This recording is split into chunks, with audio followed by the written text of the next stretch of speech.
para dokter dan tenaga medis. Tenaga medis tuh hebat ya, bisa bantu banyak orang yang membutuhkan dan jadi garda terdepan di kala COVID-19 sedang menyerang. Gimana ya biar bisa kayak mereka? Ya belajar dong, biar pas lulus SMA bisa langsung dapat beasiswa di Stikes Immanuel. Ayo gabung ke Stikes Terbaik. Sekolah Tinggi Ilmu Kesehatan Immanuel membuka pendaftaran mahasiswa baru tahun ajaran 2020-2021 dengan program studi sarjana untuk jurusan keperawatan, kesehatan masyarakat, dan gizi. Program D3 untuk jurusan keperawatan, kebidanan, dan manajemen pelayanan rumah sakit, dan program nurse. Proses perkuliahan Stikes Immanuel ditunjang fasilitas lengkap, program beasiswa, juga internship dan magang ke Jepang untuk mahasiswa aktif dengan Rp0. Tunggu apa lagi? Daftar online sekarang di pmb.stik-immanuel.ac.id dan follow Instagram @stikes-immanuel.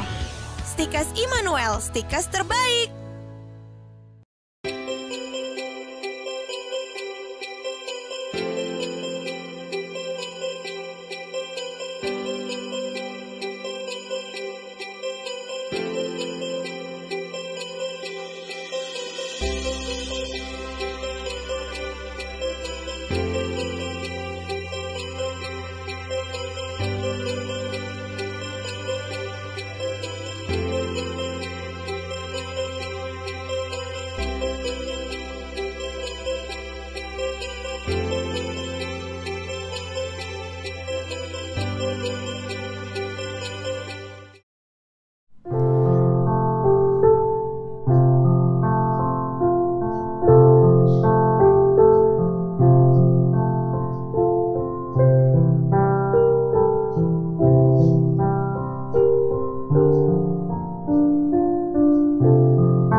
Shalom, Bapak, Ibu, Saudara, dan anak-anak yang dikasihi Tuhan, selamat hari Minggu.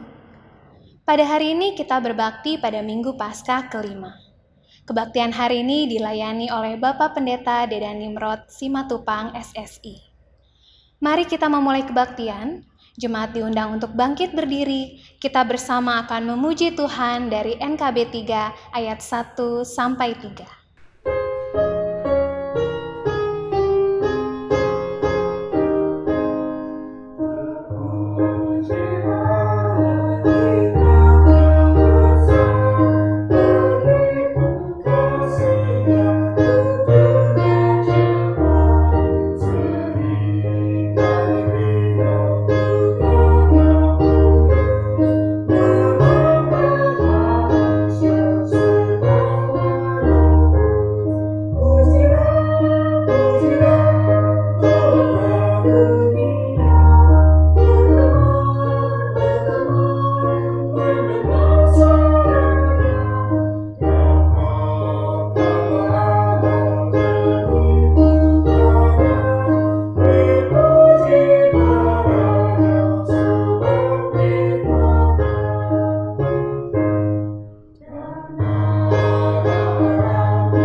Bapak Ibu Saudara dan juga anak-anak yang Tuhan Allah kasihi, mari kita memulai kebaktian kita pada saat ini dan bersama-sama kita memulainya dalam sebuah pengakuan bahwa pertolongan kita adalah dalam nama Tuhan yang menjadikan langit dan bumi. Amin. Kasih karunia dan damai sejahtera dari Allah Bapa dan dari Tuhan kita Yesus Kristus menyertai saudara-saudara. Dan menyertai saudara juga. Firman Tuhan yang membimbing kita dalam kebaktian pada saat ini didasarkan pada Injil Yohanes. Injil Yohanes pasalnya yang ke-14, ayatnya yang ke-12 yang mengatakan demikian. Aku berkata kepadamu, sesungguhnya barang siapa percaya kepadaku, ia akan melakukan juga pekerjaan-pekerjaan yang aku lakukan. Bahkan pekerjaan-pekerjaan yang lebih besar daripada itu, sebab aku pergi kepada Bapa. Amin.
Marilah kita mengakui dosa dan kesalahan kita melalui pengakuan dosa yang diawali dengan saat teduh.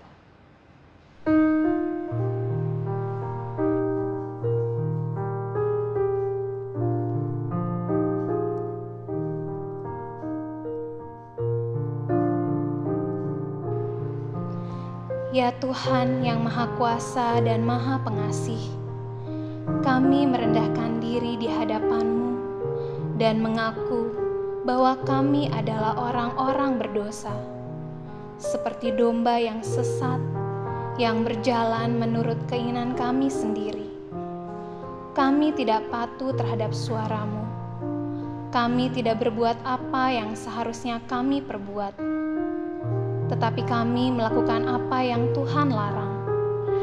Kami tidak mempunyai kekuatan untuk melakukan kehendak-Mu. Tetapi kami tahu ya Bapa yang penyayang, bahwa Engkau tidak menghendaki kematian orang berdosa, tetapi supaya ia bertobat dan hidup. Sebab itu dengan percaya kepada Yesus Kristus Gembala yang baik, yang telah menyerahkan nyawanya pengganti segala domba, kami berseru dan memohon kepadamu demi namanya. Ampunilah segala dosa kami dan kuatkanlah kami oleh Roh Kudus, supaya kami dapat hidup menurut firman-Mu. Amin.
Bagi setiap kita yang telah mengaku dengan jujur di hadapan Tuhan atas setiap pelanggaran kita, maka kita percaya Allah kita adalah Allah yang penuh kasih.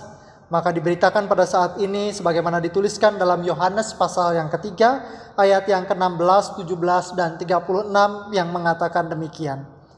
Karena begitu besar kasih Allah akan dunia ini, sehingga ia telah mengaruniakan anaknya yang tunggal, supaya setiap orang yang percaya kepadanya tidak binasa, melainkan beroleh hidup yang kekal. Sebab Allah mengutus anaknya ke dalam dunia, bukan untuk menghakimi dunia, melainkan untuk menyelamatkannya oleh Dia. Barang siapa percaya kepada anak, ia beroleh hidup yang kekal. Tetapi barang siapa tidak taat kepada anak, ia tidak akan melihat hidup, melainkan murka Allah tetap ada di atasnya. Maka berdasarkan kesaksian firman Tuhan ini, berita anugerah pengampunan disediakan bagi kita dan keselamatan di dalam Yesus Kristus diberikan bagi setiap anak-anaknya yang percaya. Amin.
Bapak Ibu Saudara dan juga anak-anak yang Tuhan Allah kasihi, sebagai umat yang telah menerima anugerah pengampunan dari Allah, maka biarlah hidup kita boleh menjadi hidup yang selaras dengan apa yang menjadi petunjuk hidup baru.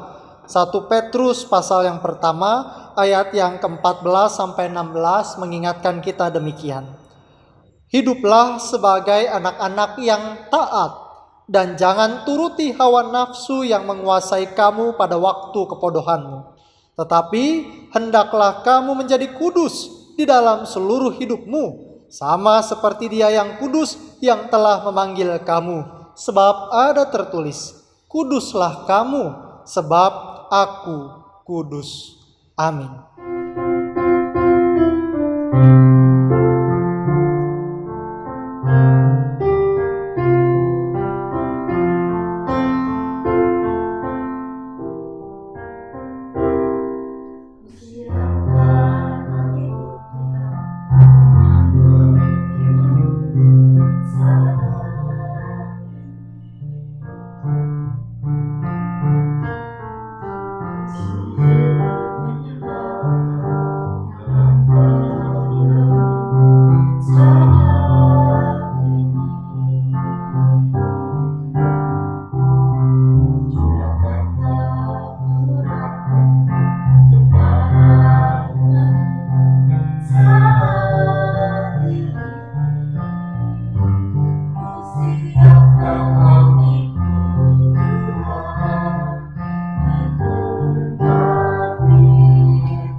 Bapak Ibu Saudara dan juga anak-anak yang Tuhan Allah kasihi, di Minggu Paskah yang kelima ini kembali kita bersama-sama akan membaca dan merenungkan firman Tuhan.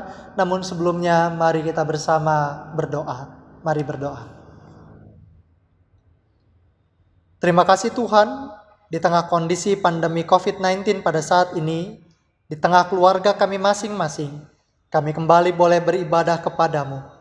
Dan kami percaya perjumpaan kami dengan Engkau adalah perjumpaan yang juga menumbuhkan iman kami. Oleh sebab itu Tuhan, sampaikanlah kehendak-Mu atas setiap kami, agar kami tahu kemana arah yang akan kami tuju.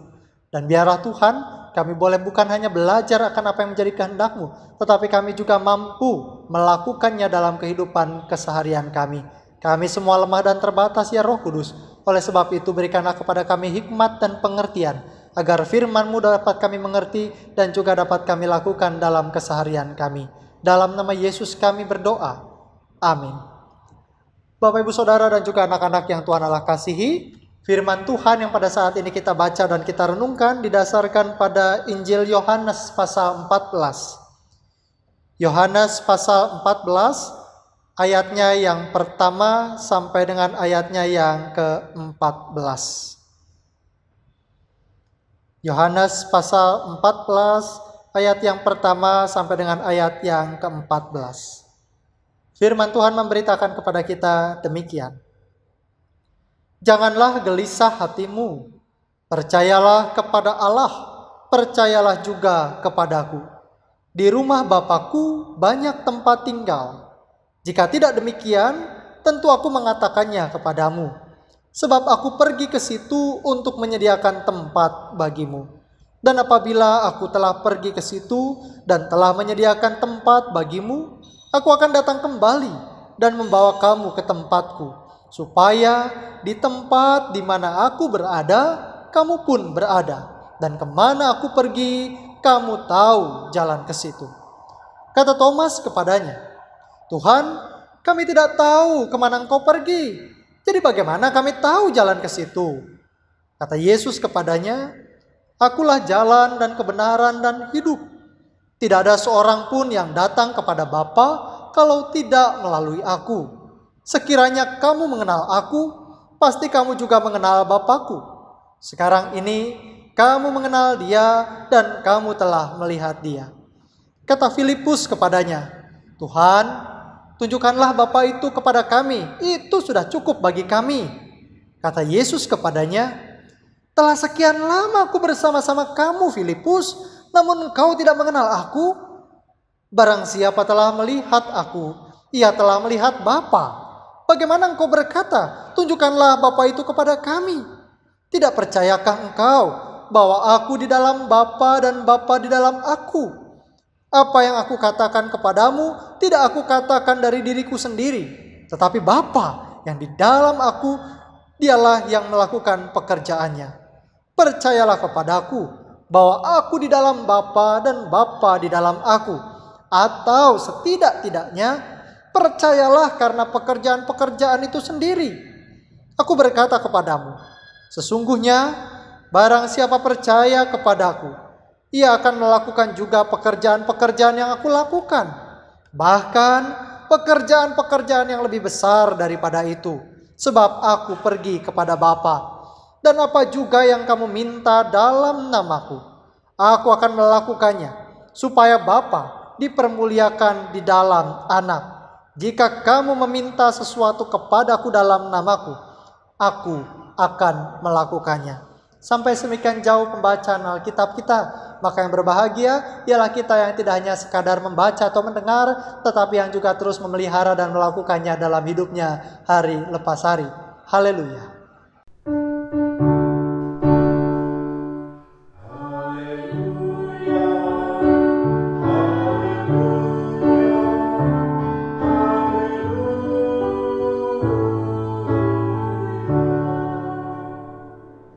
Bapak, Ibu, dan Saudara, dan juga anak-anakku yang Tuhan Allah kasihi, pada hari ini bacaan kita masih bagian dari percakapan yang dilakukan oleh Yesus dan murid-muridnya saat mereka melakukan perjamuan makan terakhir.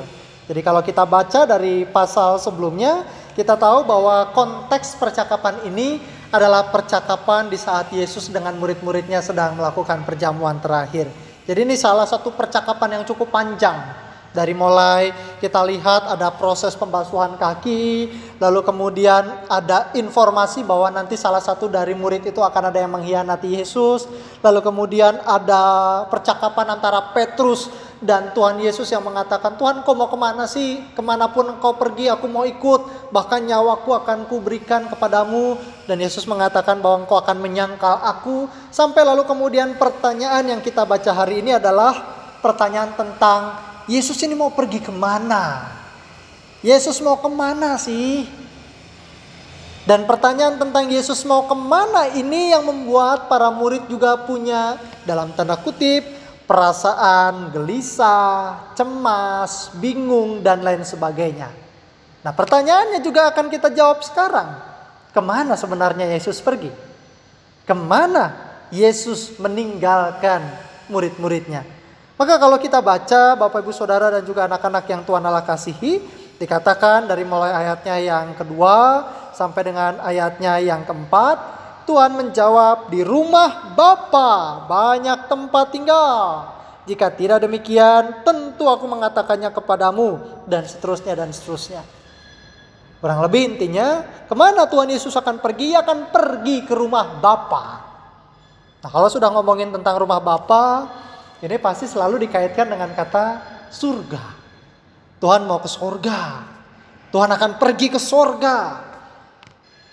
Dan ini yang lalu kemudian banyak menimbulkan perdebatan, banyak yang menimbulkan salah tafsir. Lalu kemudian banyak juga teologi-teologi Kristen yang mulai aneh-aneh ketika sudah membahas tentang surga.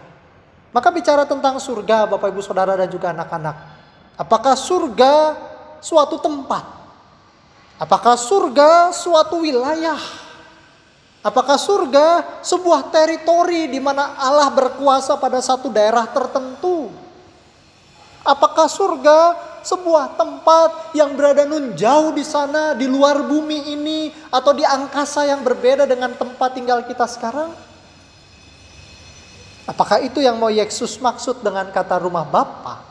Surga yang adalah tempatkah? Maka jawabannya bukan. Kekristenan tidak memahami surga sebagai suatu tempat. Kekristenan tidak memahami surga sebagai satu teritori. Kekristenan tidak memahami surga sebagai satu wilayah di luar dunia ini dan kita akan pergi ke sana kelak. Karena kalau kita memahami hal yang seperti itu, kita secara otomatis menganggap bahwa Allah dan kuasanya terbatas oleh satu ruang. Allah dan kuasanya terbatas oleh satu waktu.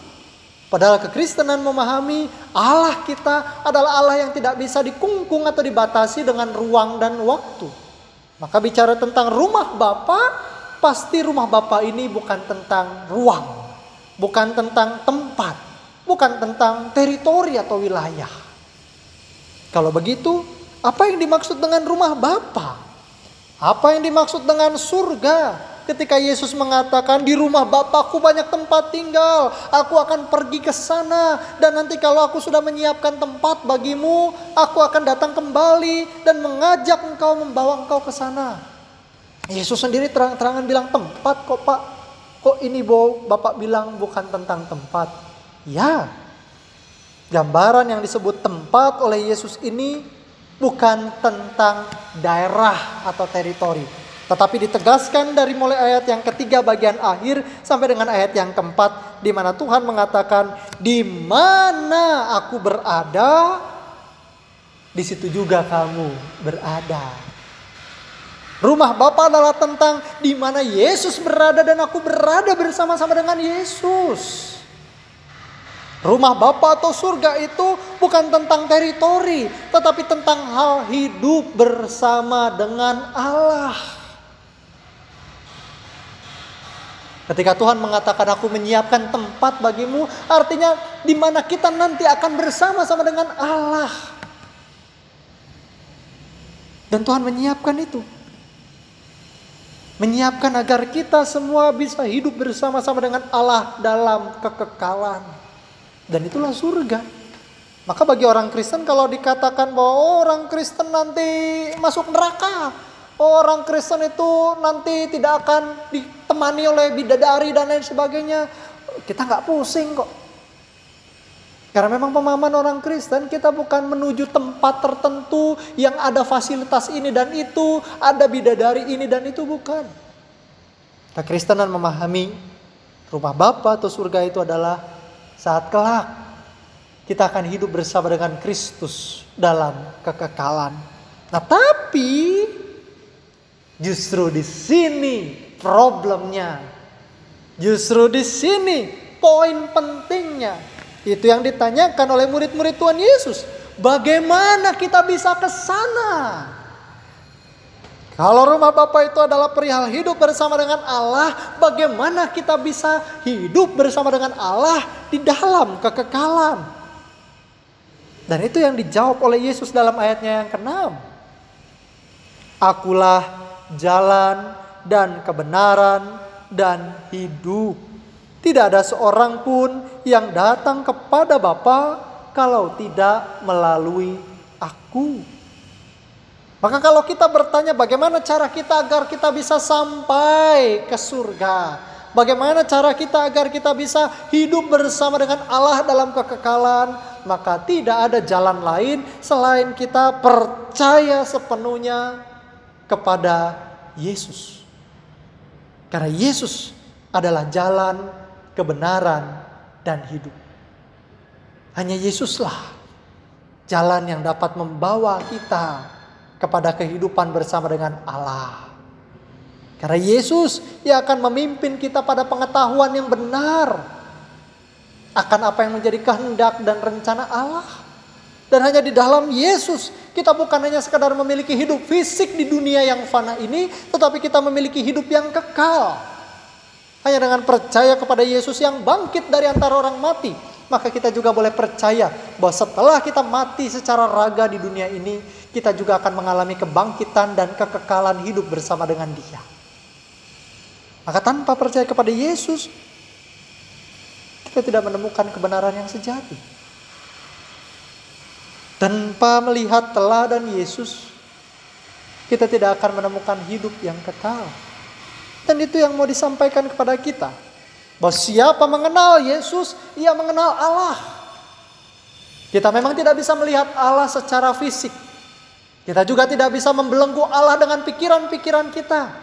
Kita tidak bisa menjangkau Allah dengan kemampuan teknologi sekalipun. Allah tidak pernah bisa tergapai. Allah tidak bisa dirangkul. Allah tidak bisa dijamah oleh kita. Pengetahuan yang setinggi apapun tidak akan pernah bisa menangkap pengetahuan tentang Allah. Tetapi kita bisa memahami rencana dan kehendak Allah dengan melihat Yesus. Itu yang disampaikan oleh Yesus kepada para muridnya. Barang siapa telah melihat aku, ia telah melihat Bapa. Dengan kita melihat Kristus, dengan kita melihat apa yang diteladankan oleh Kristus, kita mengenal apa yang menjadi kehendak dan rencana Allah. Maka bagi kita, saat kita masih bertanya, bagaimana caranya kita bisa ke rumah Bapa, bagaimana caranya kita ke surga, bagaimana caranya kita hidup bersama Allah dalam kekekalan, maka jawabannya adalah melalui Yesus. Dengan kita percaya Yesus adalah jalan, kebenaran, dan hidup. Tetapi bagian ini juga yang membuat kita perlu bertanya dengan serius. Apakah kita sudah betul-betul percaya kepada Yesus? Apakah kita saat ini sudah betul-betul mengenal Yesus? Karena dikatakan dalam ayat yang ke-12, kalau kita percaya kepada Yesus, Yesus sendiri katakan, barang siapa percaya kepadaku, ia akan melakukan juga pekerjaan-pekerjaan yang aku lakukan. Bahkan pekerjaan-pekerjaan yang lebih besar daripada itu. Orang percaya kepada Yesus bukan sekadar kata-kata. Orang percaya kepada Yesus bukan semata-mata dengan saya rajin kebaktian setiap pekannya. Identitas kita sebagai orang yang percaya kepada Kristus tidak ditentukan dengan gestur tubuh kita saat berdoa. Oh, kalau saya melihat ada orang yang berdoanya seperti ini, maka dia adalah orang yang percaya kepada Kristus. Oh, bukan. Tidak seremeh itu. Tetapi dikatakan oleh Yesus sendiri tadi, bahwa barang siapa percaya kepada Yesus, ia akan melakukan pekerjaan-pekerjaan yang dilakukan oleh Allah. Ia akan melakukan pekerjaan-pekerjaan yang telah diteladankan oleh Yesus. Maka pertanyaan berikutnya kan adalah, apa sih pekerjaan-pekerjaan Allah? Apa sih pekerjaan-pekerjaan yang telah diteladankan oleh Kristus? Maka jawabannya adalah, ia melakukan pekerjaan-pekerjaan untuk menghadirkan damai sejahtera. Pekerjaan-pekerjaan yang dilakukannya adalah untuk mewujudkan kasih. Bahkan pekerjaan yang paling real yang dilakukan oleh Yesus adalah bagaimana dalam seluruh bagian kehidupan Yesus, ia menunjukkan bela rasanya, empatinya, perhatiannya, kesediaan diri untuk merasakan yang dialami oleh orang lain. Itulah pekerjaan-pekerjaan Allah. Bukankah kelahiran Yesus ke tengah dunia, bahkan sampai kematiannya di kayu salib, semua itu adalah upayanya untuk menghadirkan damai. Bentuk bela rasanya, pengorbanan yang paling luar biasa untuk mendatangkan keselamatan bagi kita. Maka kalau kita mengatakan bahwa saya percaya kepada Yesus, saya percaya sepenuhnya bahwa Yesus adalah jalan, kebenaran, dan hidup, maka tidak bisa tidak. Kita juga harus terlibat aktif dalam melakukan pekerjaan-pekerjaannya. Terlebih di masa pandemi saat ini. Bagaimana kita juga dalam segala keterbatasan kita juga tetap berjuang untuk menghadirkan damai sejahtera. Kita juga terus berupaya untuk membuat suasana di rumah kita saat kita diam saja di rumah tetap ada dalam kondisi tenang, teduh, damai sejahtera.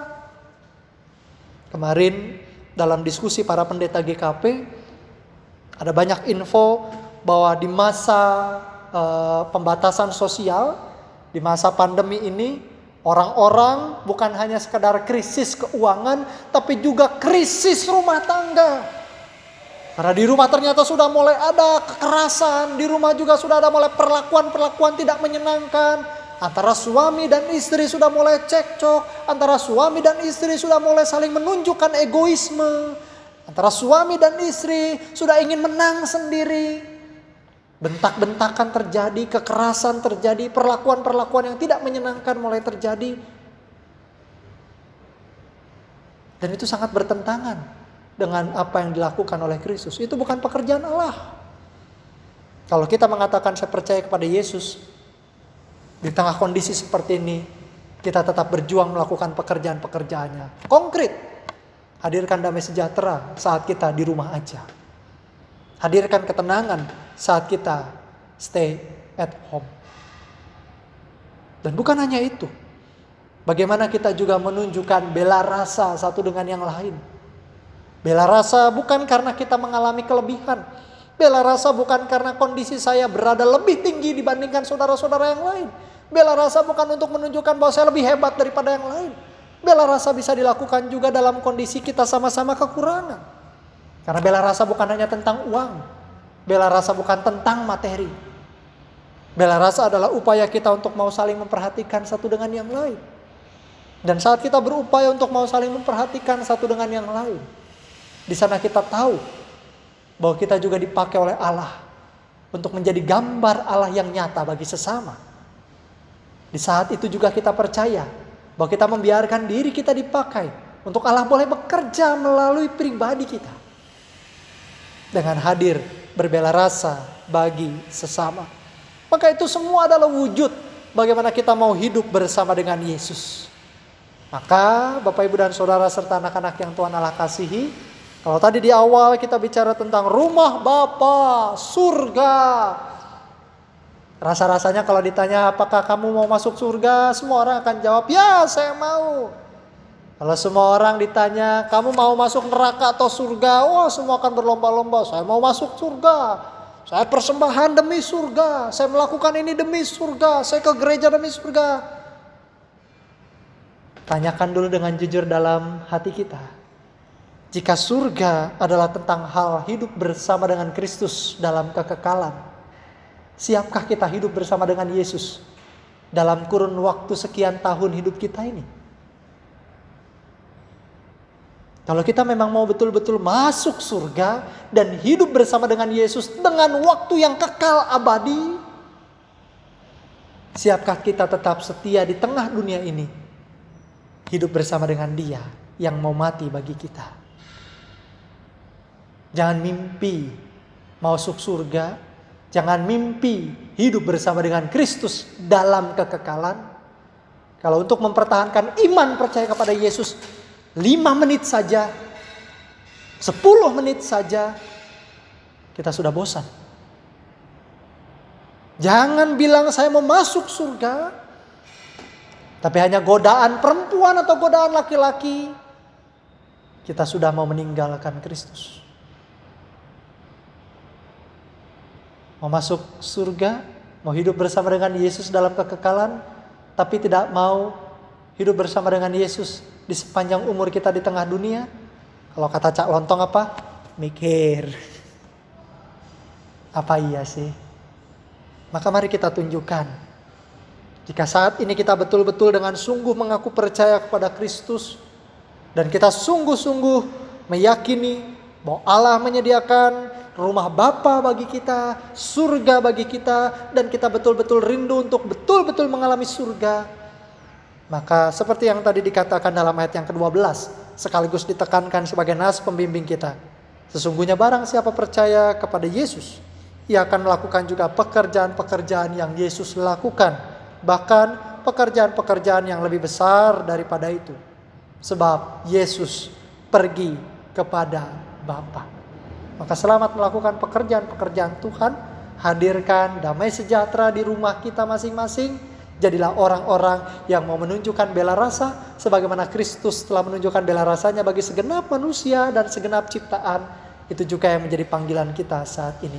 Tuhan memberkati. Amin.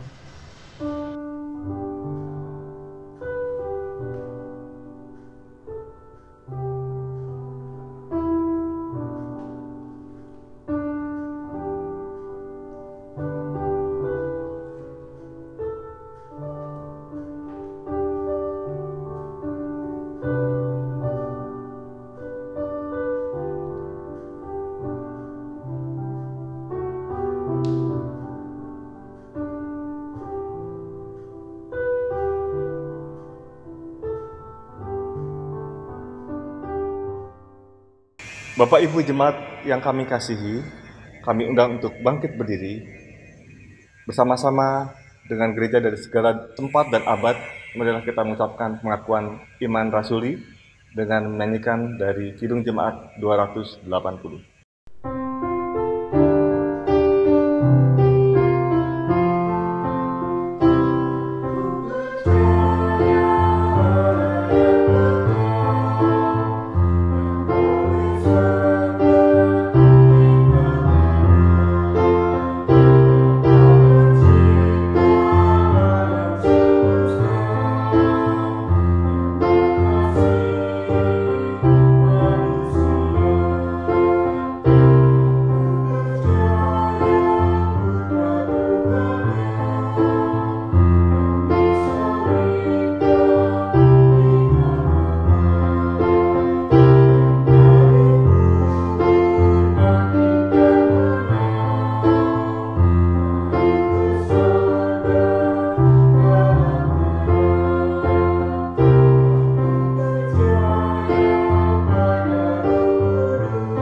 Bapak Ibu Jemaat yang kami kasihi, silakan duduk kembali.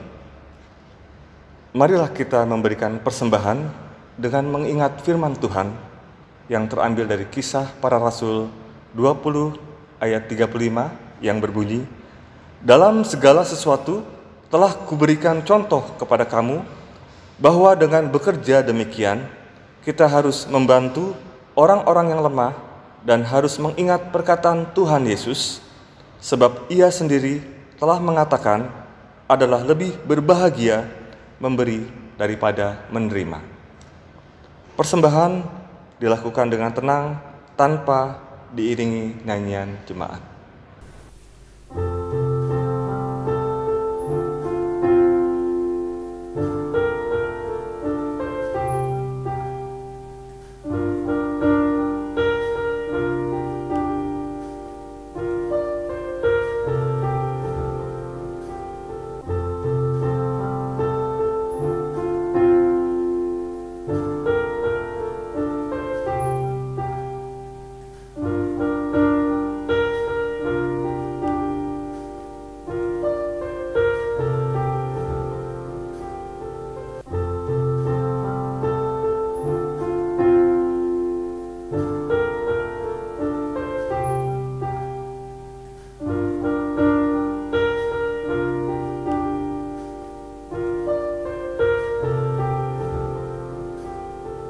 Bapak Ibu Jemaat yang kami kasihi, kami undang untuk bangkit berdiri. Kita akan menyerahkan persembahan kita melalui doa, dan setelah itu bersama-sama kita akan menyanyikan dari Kidung Kabungahan nomor 39. Mari kita satu dalam doa. Allah Bapa Surgawi, Bapa yang kami kenal dan kami sapa, di dalam nama anak-Mu Tuhan kami Yesus Kristus, terima kasih atas berkat-berkat yang sudah kami terima sepanjang minggu-minggu yang sudah kami lalui. Bapa, ajar kami untuk selalu mengingat atas berkat yang sudah Tuhan berikan, dan biarlah saat ini Tuhan, di hari Minggu ini Tuhan, kami ingin persembahkan berkat ini untuk memperluas kerajaan-Mu di tempat ini. Biarlah Bapa, Engkau yang senantiasa mengkuduskan persembahan ini agar layak dan dapat berkenan di hadapan-Mu. Di dalam nama anak-Mu, Tuhan kami Yesus Kristus, Allah dan penebus kami yang hidup, kami serahkan doa ini. Amin.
Mari kita berdoa syafaat. Ya Tuhan, kami datang bersyukur kepadamu untuk setiap kasih dan penyertaan-Mu. Di tengah pandemi yang kami alami, kami masih tetap merasakan kekuatan yang Kau berikan yang terus menopang setiap kami. Pada saat ini ya Tuhan, kembali kami bersatu hati, berdoa untuk keadaan pandemi yang masih terjadi sampai dengan saat ini. Biar setiap langkah yang ditempuh dapat memulihkan keadaan dunia ini ya Tuhan, secara khusus keadaan bangsa Indonesia ini. Kami juga berdoa untuk setiap orang yang sedang dirawat secara khusus karena mereka menjadi pasien terinfeksi COVID-19 ataupun juga yang pada saat ini sedang menjalani sebagai PDP. Berkati juga ya Tuhan orang-orang yang pada saat ini berjuang di bidang medis untuk dapat memberikan perawatan yang terbaik. Jauhkan mereka dari berbagai penilaian buruk, stigma, bahkan perlakuan-perlakuan yang tidak adil yang dilakukan oleh masyarakat. Dan kami percaya tangan Tuhan yang menopang dan memeliharakan setiap mereka. Di tengah situasi seperti ini Tuhan, kami juga berdoa untuk setiap orang yang terdampak dalam hal ekonomi. Kami berdoa untuk orang-orang yang di PHK ataupun mereka yang pada saat ini sudah tidak lagi memiliki penghasilan. Kami berdoa untuk orang-orang yang sedang berjuang mencoba usaha baru. Peliharakanlah setiap mereka ya Tuhan. Kami percaya Kau tidak akan membiarkan anak-anak-Mu yang berserah kepadamu menjadi orang-orang yang jatuh terpuruk. Di tengah situasi seperti ini juga ya Tuhan, kami prihatin dengan maraknya kasus kriminal yang terjadi. Berikanlah kepada setiap orang kejernihan berpikir dan juga hati yang tenang ya Tuhan, agar orang-orang di luar sana termasuk kami tidak menjadi orang-orang yang gelap mata dan kemudian jatuh pada tindakan-tindakan kriminal. Kami juga berdoa ya Tuhan, agar tidak ada orang-orang yang dengan sengaja mengambil kesempatan untuk memperdaya sesamanya. Jauhkan pikiran-pikiran jahat dari setiap kami ya Tuhan, tetapi sebaliknya ya Tuhan, didiklah kami agar kami mampu berbela rasa dengan sesama kami, agar kami boleh menjadi berkat buat orang-orang di sekitar kami. Kami berdoa untuk orang-orang yang kami kasihi, yang mereka saat ini sedang berada dalam kelemahan fisik baik karena usia lanjut ataupun karena sakit penyakit yang dialaminya. Kami berdoa untuk Bapak Pendeta Emeritus Rosi Yohandi, Bapak Tripang Ripto, Ibu Muriati, Ibu Lim Winyo, Ibu Siti Wasiah, Ibu Katarina Yakoba, Bapak Iwan Siwi, Ibu Rokoyah, Saudari Rini Elizabeth, Ibu Nani Kristiani, Ibu Yuniarti Dani. Tuhan yang memeliharakan setiap mereka dan juga keluarga yang merawat mereka. Inilah seru doa permohonan kami ya Tuhan. Doa ini kami sampaikan hanya di dalam nama-Mu Yesus Kristus Tuhan kami yang bangkit, yang juga telah mengajar kami berdoa demikian. Bapa kami yang di surga, dikuduskanlah nama-Mu, datanglah kerajaan-Mu, jadilah kehendak-Mu di bumi seperti di surga.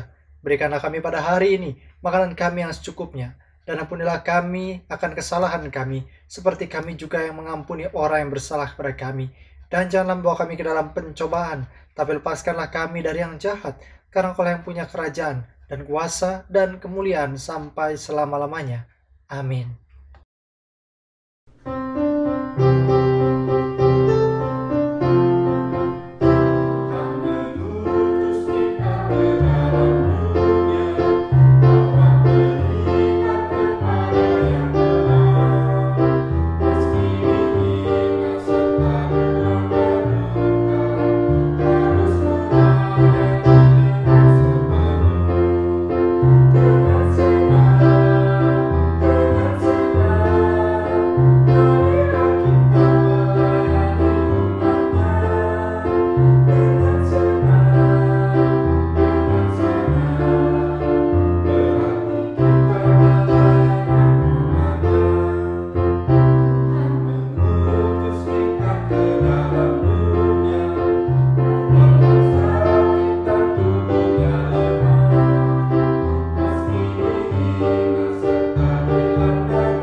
Allah datang ke tengah dunia sampai ia rela mati di kayu salib adalah agar kita semua boleh ikut terhisap dalam kerajaannya. Kerajaannya adalah kerajaan damai sejahtera, kerajaannya adalah kerajaan penuh sukacita. Dan agar kita ada bersama-sama dengan Allah, maka kita juga dipanggil untuk melakukan pekerjaan-pekerjaannya di tengah dunia.